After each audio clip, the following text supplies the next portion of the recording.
Amém. Abre comigo em João, capítulo 1. Por favor.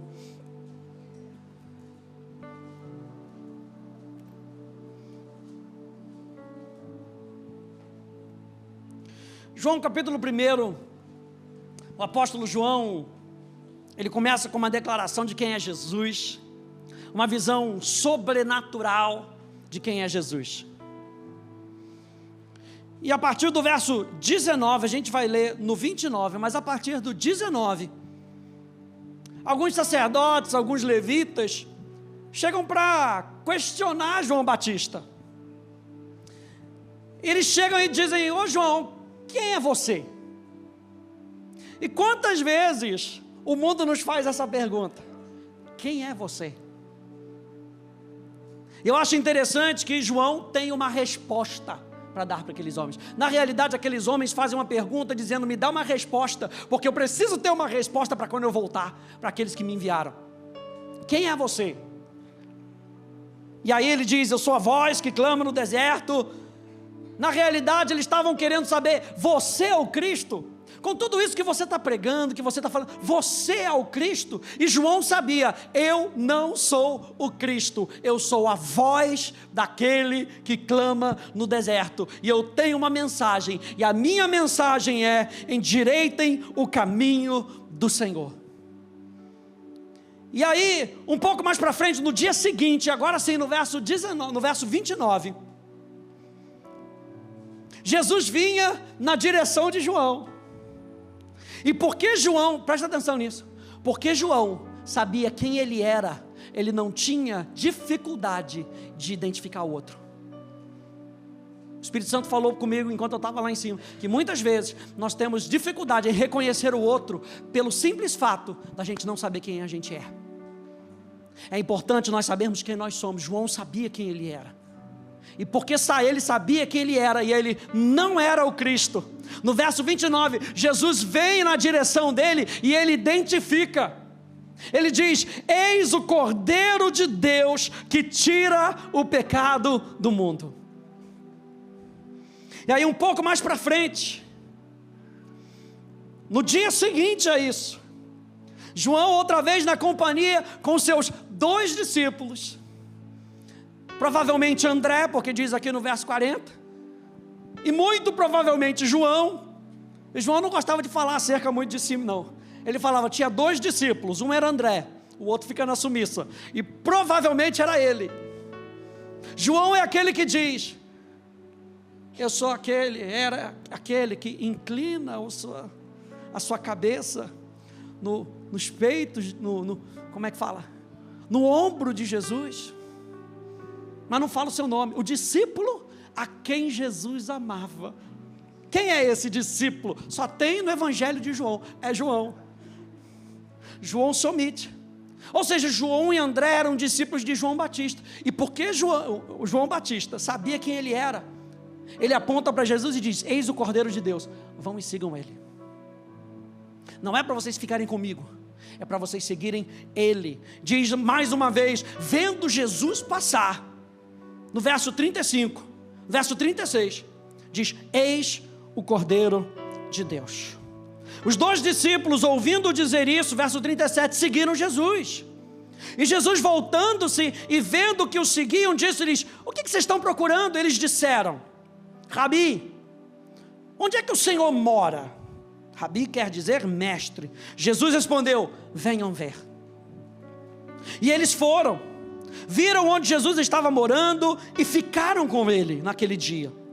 Eram mais ou menos 4 da tarde. André, o irmão de Simão Pedro, era um dos 2 que tinham ouvido o testemunho de João e seguido a Jesus. Ele encontrou primeiro o seu próprio irmão Simão, a quem disse: achamos o Messias. João Batista aponta e diz: eis o Cordeiro de Deus. Ele diz para os seus 2 discípulos: está ali o Cordeiro de Deus, sigam a ele. Esses homens seguem a Jesus, experimentam a Jesus. E eu acho interessante o fato de Jesus virar para ele e falar: não, você tem que ter 2 semanas para poder andar comigo, tem que ter 2 semanas no internato teológico para poder entender o que eu quero para vocês. Não, Jesus pega eles e fala assim: vem morar comigo, vem ver onde é que eu estou morando. Vem e veja. Vem e veja. Título da minha mensagem de hoje: vejam o Cordeiro. Porque eu e você precisamos ter os olhos do nosso espírito aberto, para que a gente possa identificar Jesus e a operação dele na nossa vida. João 1:29, na NVI, diz: no dia seguinte, João viu Jesus aproximando-se e disse: vejam, que os seus olhos nessa noite sejam abertos, para que você veja, e veja, você decida experimentar tudo aquilo que Deus tem para você. Ele é o Cordeiro de Deus que tira o pecado do mundo. Abre aí comigo em Êxodo capítulo 6.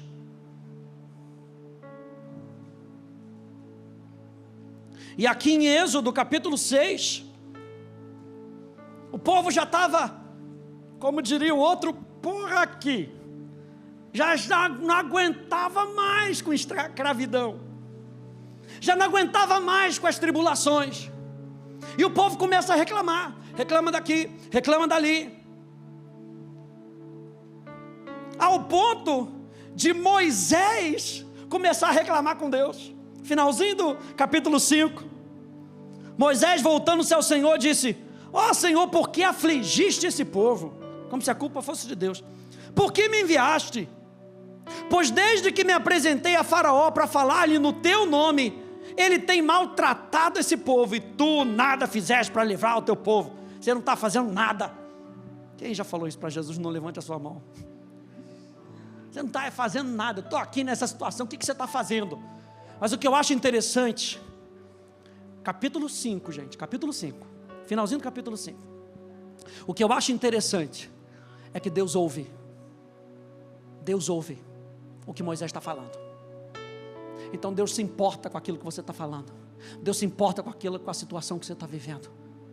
E aí no capítulo 6, então o Senhor disse a Moisés: agora você verá o que eu vou fazer a Faraó. Meu Deus, agora você o quê? Verá. A gente começou dizendo: venham, vejam o Cordeiro. E Deus está falando aqui para esse povo. Ele está colocando, abrindo o caminho para a libertação do povo. Deus está virando para Moisés e está falando: agora você vai ver o que eu vou fazer a Faraó, pois por mão poderosa os deixará ir, e por mão poderosa os expulsará da terra. Deus falou a Moisés e ele disse: eu sou o Senhor. Apareci a Abraão, a Isaque e a Jacó como Deus Todo-Poderoso. Aquele mesmo eu sou que Jesus disse na passagem que a Paulo leu, é esse mesmo eu sou. Quando Jesus falou eu sou naquele jardim, ele estava fazendo referência ao Deus do Antigo Testamento. Nós somos um. Em João capítulo 15, em João capítulo 17, Jesus diz: eu e o Pai somos um. Eu sou. Verso 4: também estabeleci a minha aliança com eles, para dar-lhes a terra de Canaã, a terra em que viveram como estrangeiros. Eu também ouvi os gemidos dos filhos de Israel, os quais os egípcios escravizam, e me lembrei da minha aliança. Portanto, diga aos filhos de Israel: eu sou o Senhor, vou tirá-los dos trabalhos penosos no Egito, vou livrá-los da escravidão, vou resgatar vocês com braço estendido e com grandes manifestações de juízo. Eu os tomarei por meu povo e serei o seu Deus, e vocês saberão que eu sou o Senhor, o seu Deus, que os tiro dos trabalhos pesados do Egito. Eu os levarei para a terra que jurei dar a Abraão, a Isaque e a Jacó. Darei essa terra a vocês como herança. Eu sou o Senhor. Desse modo, desse jeito, na minha versão, aleluia, desse jeito Moisés falou com o povo. Mas eles não deram ouvidos a Moisés, por causa da angústia de espírito e da dura servidão. E gente, se você parar para ler esse texto aqui, você vai ver que 5 vezes Deus repete dizendo: eu sou o Senhor. E nessa noite, os seus olhos têm que abrir no espírito, para que você saiba quem é o seu Deus. Uma das minhas passagens favoritas, você já deve ter decorado, Hebreus capítulo 11, verso 6. Sem fé é impossível agradar a Deus, porquanto aquele que se aproxima de Deus deve crer que Ele existe, ou deve crer que Ele é. Que os seus olhos sejam abertos para que você veja quem é o seu Deus. 5 vezes Deus, se uma vez já fosse suficiente, Deus repete 5 vezes para aquele povo: eu sou o Senhor, eu sou o Senhor, eu sou o Senhor. Não sei se você está pegando essa noite, mas Ele está dizendo para a gente hoje aqui: eu sou o Senhor da sua vida, eu sou o Senhor da tua história, eu sou o Senhor que está contigo na tua jornada, eu sou o Senhor que te livra, eu sou o Senhor que te liberta, eu sou o Senhor. E a palavra Jeová aqui, onde a gente tira essa palavra Senhor, Senhor aqui no hebraico, é a palavra Jeová, é a palavra mais usada no Antigo Testamento, para representar Deus, mais de 6.800 vezes. Essa palavra Jeová, ela é tirada de uma raiz de um verbo ser. Deus está falando: eu sou o que eu sou. Foi assim que Ele se apresentou para Moisés: eu sou o que eu sou. E a tradução mais literal, presta atenção, a tradução mais literal da palavra Jeová, dessa palavra Senhor, significa aquele que traz à existência o que Ele é. Meu Deus, aquele que traz à existência o que Ele é. E a gente sabe que a fé traz à existência o que não existe nesse mundo, mas que já está no coração de Deus. Quando a gente chama Deus de Senhor, nós estamos dizendo: é aquele que traz à existência quem Ele é. Ele não muda, não há sombra de variação, Ele é o que a Bíblia diz que Ele é. E esse é o testemunho da verdade na nossa vida, a palavra de Deus é a verdade, nos mostrando quem é Deus para mim e para você. O Cordeiro de Deus, para quem João estava apontando, o Cordeiro de Deus que tira o pecado do mundo, Ele veio para nos livrar com mão poderosa do poder do pecado, gente. O pecado, a escravidão do pecado, nos faz perder a esperança. Como é que estava esse povo aqui em Êxodo capítulo 6? Sem esperança. E quando a esperança vai, a gente sempre diz que a esperança é a última que morre, mas quando a esperança morre, você se vê escravizado, você se vê preso, você não vê perspectiva na sua frente. E esse povo não tinha perspectiva. Há 400 anos a gente é escravo. Qual é o rótulo que eu levo? Escravo. Há 400 anos que a minha família tem problema de coração, então pum, leva um rótulo, então você tem problema de coração. Mas Jesus veio para nos libertar do poder e da opressão do pecado que nos rotula como nós não somos. Você sabe que o apóstolo João, na sua carta, 1 João, se eu não me engano, que diz: assim como Ele é, nesse mundo nós somos. É o que o apóstolo João diz. Assim como Ele é, nós somos. Então, se Ele é uma manifestação do seu caráter, esse seu caráter reflete em nós. Se Ele é o Deus da vida, eu tenho vida dentro de mim e tenho em abundância. João capítulo 10, no verso 10, aleluia. Estou só chutando o versículo, aleluia. Eu vim para que vocês tenham vida. E que tipo de vida é essa? Sobrenatural. E que nessa noite os seus olhos sejam abertos para que você possa ver que Deus não veio para roubar nada de você. Deus veio para adicionar, para multiplicar. O poder do pecado nos escraviza, tira a nossa esperança. O poder do pecado produz medo, paralisia. E a Bíblia diz em 2 Timóteo, capítulo 1, no verso 7, porque Deus não nos deu espírito de medo, mas de poder, de amor e uma mente sadia. Qualquer coisa que você teme, que você tenha medo, isso aqui é tremendo, gente. Qualquer coisa que você tenha medo, você se sujeita àquilo. Eu tenho medo de escuro. Então, se você tem medo de escuro, você se sujeita àquilo. Quando o escuro bate, sua perna já paralisa. Você não consegue avançar. Porque o medo quer com que você não avance. Qualquer coisa que você teme, você se coloca debaixo. E é por isso que a Bíblia nos chama a temer a Deus. Uma outra palavra. A palavra temer no hebraico, yarei, significa admirar.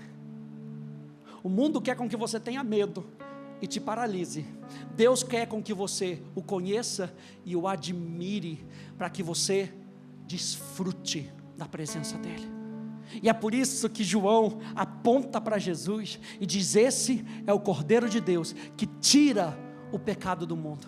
Ele tira aquilo que pode nos paralisar no espírito.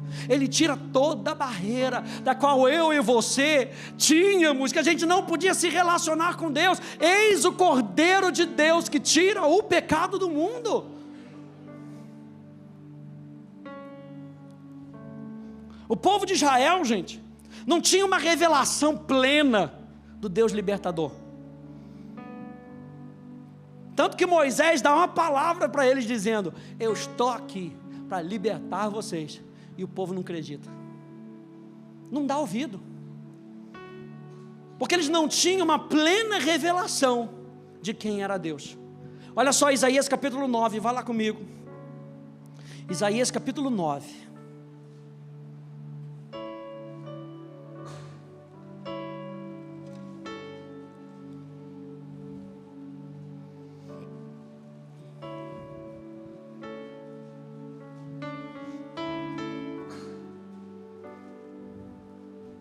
E talvez a sua vida esteja aqui assim hoje, paralisada.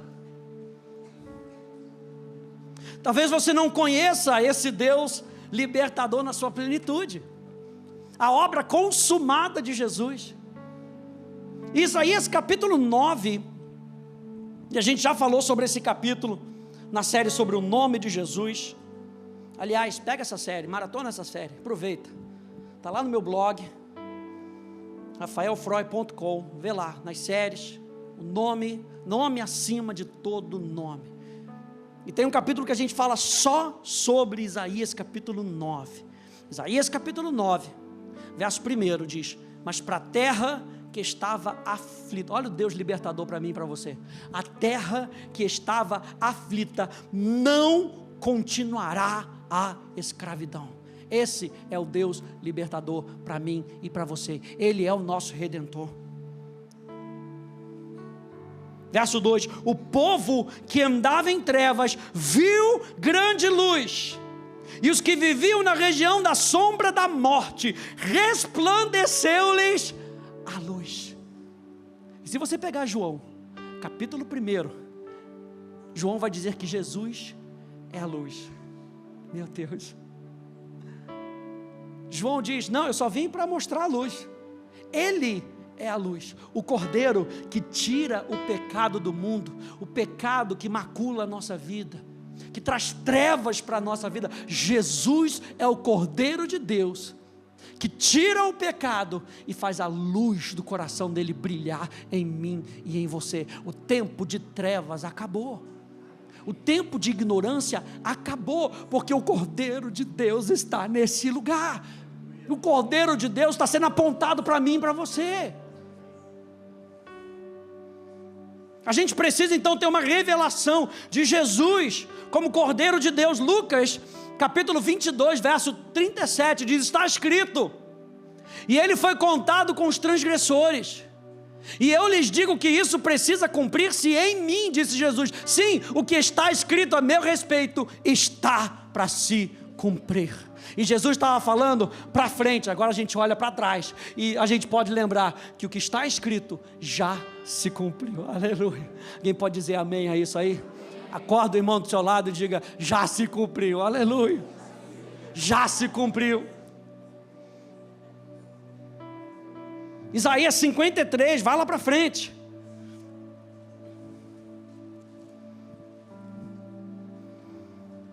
Como a gente diz, o capítulo da redenção no Velho Testamento.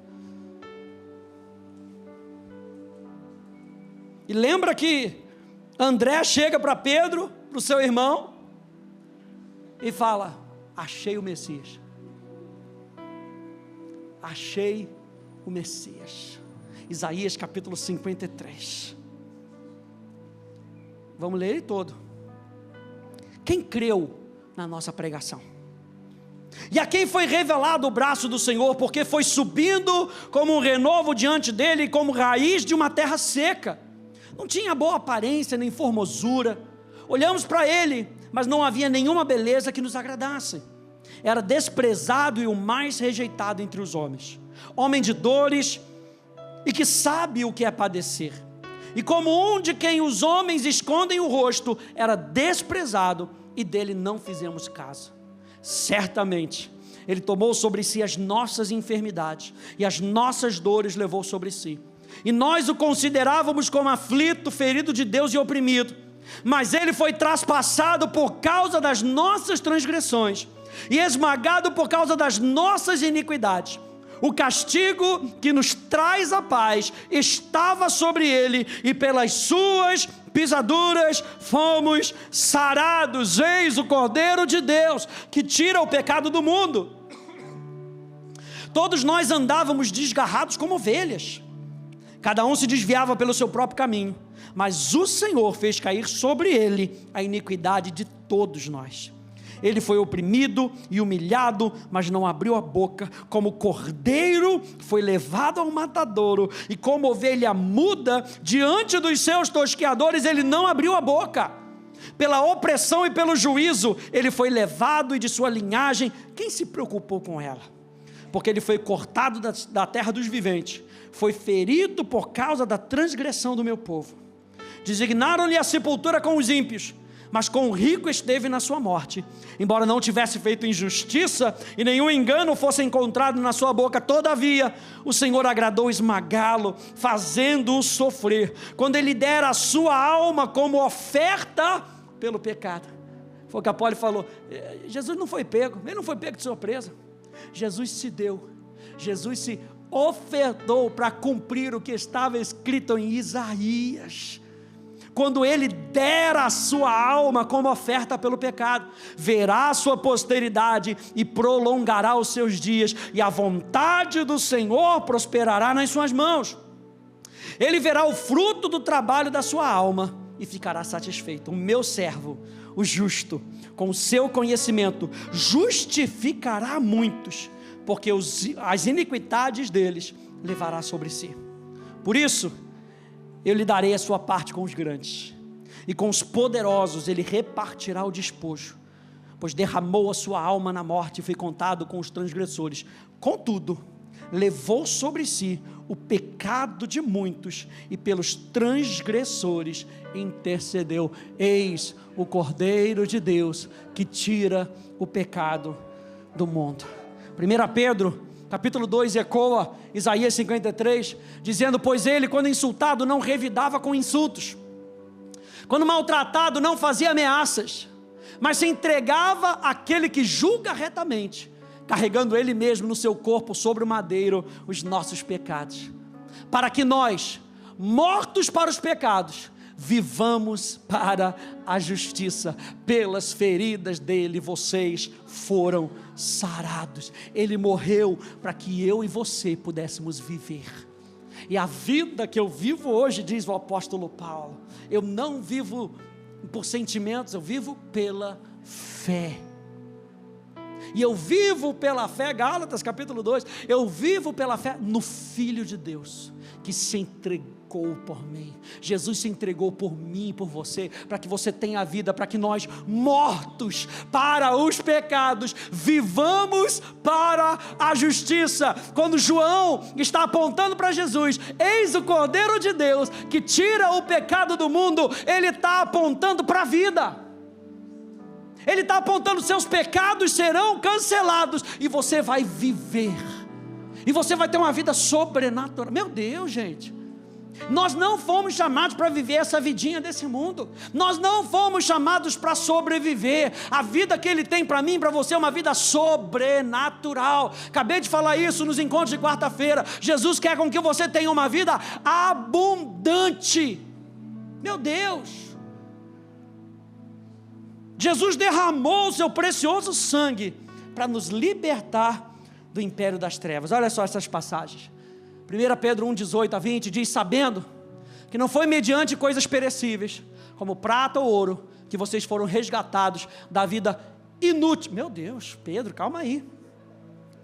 Da vida inútil que seus pais lhes legaram, mas pelo precioso sangue de Cristo, como de um cordeiro sem defeito e sem mácula. Ele foi conhecido antes da fundação do mundo, mas foi manifesto nesses últimos dias em favor de vocês. Jesus entregou a sua vida em nosso favor.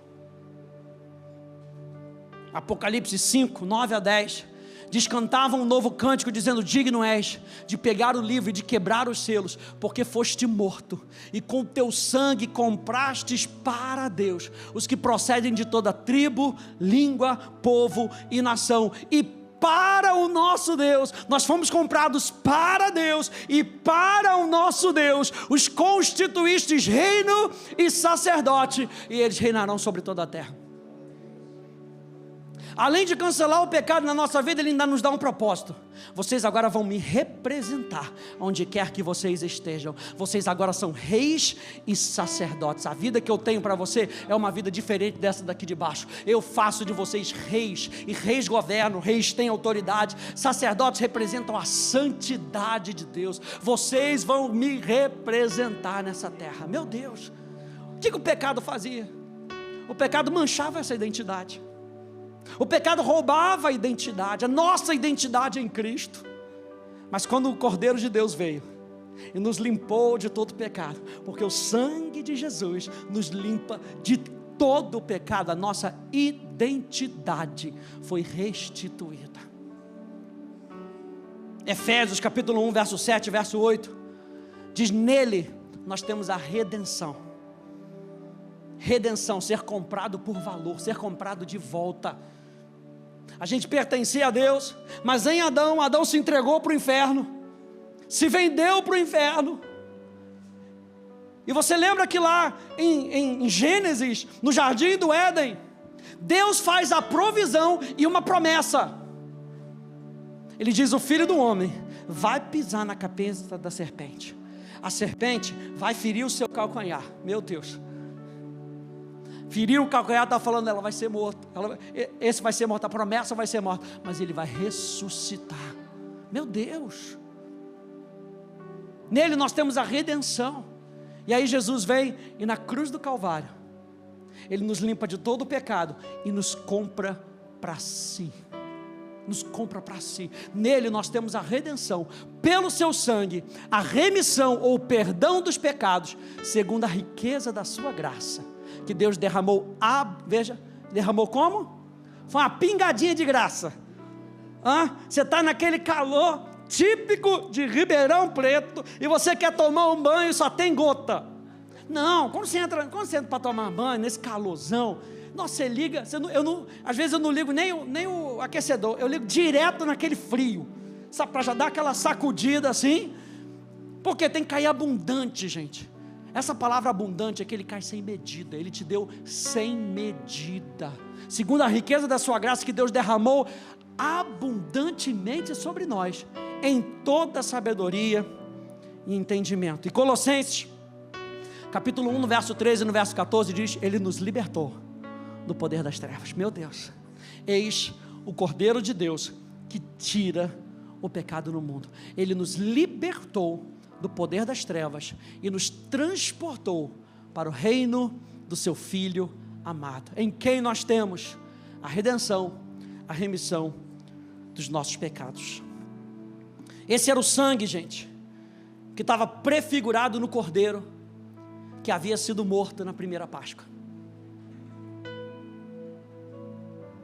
Esse era o sangue que estava prefigurado naquele primeiro Cordeiro, quando, depois de todas aquelas pragas, Deus vira para Moisés e fala: pode falar para o povo, para matar um cordeiro, para cearem na sua casa, fecharem a sua porta, e no umbral da porta aspergirem o sangue. Isso para mim nunca fez muito sentido. Umbral, sangue na porta, podia ser apenas um mero símbolo, mas por que no umbral? Por que não na porta toda? E uma vez, ouvindo um pastor, já estou terminando, e uma vez ouvindo um pastor, e um historiador do Egito, ele fala que na porta, no umbral das portas dos egípcios, e provavelmente na porta daqueles hebreus, porque eles já tinham se afastado de Deus, tinham algumas inscrições, olha aqui na tela, tinham algumas inscrições nos umbrais, eram feitiços de proteção. E aí Deus vira e ele fala o seguinte: agora vocês têm que pegar o sangue do cordeiro, o cordeiro que tira o pecado do mundo, o cordeiro que liberta você das trevas, e passar por sobre essas inscrições do Egito, porque quando o anjo da morte passar, ele não vai ver feitiçaria, ele não vai ver maldição, ele vai ver o sangue de Jesus.